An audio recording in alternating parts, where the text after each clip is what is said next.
دریائے نیل گواہ ہے کہ ایک دن ایک بے بس سہمی ہوئی ماں اپنے بچے کو سینے سے لگائے اس کے کنارے آئی تھی۔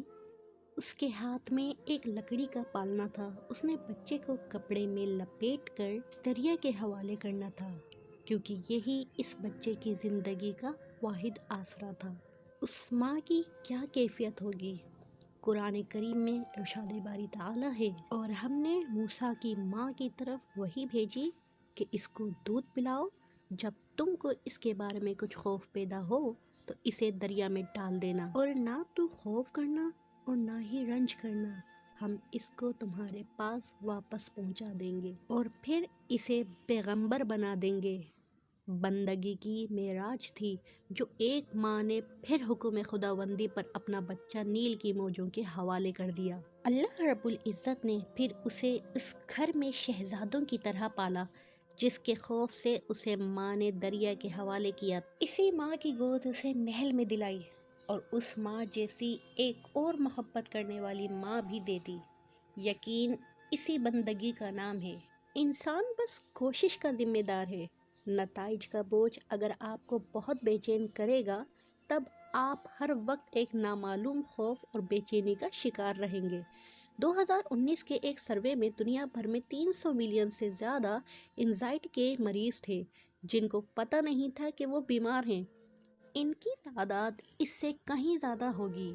اس بے چینی اور نامعلوم خوف و سکون کو واپس لانے کا سب سے بہترین راستہ اللہ رب العزت پر مکمل یقین ہے۔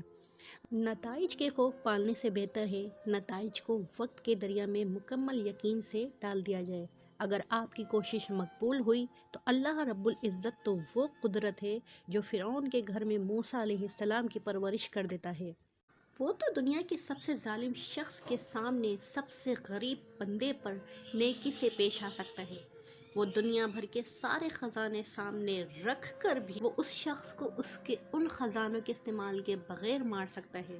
اللہ تبارک و تعالیٰ کے پاس کس چیز کی قدرت نہیں ہے؟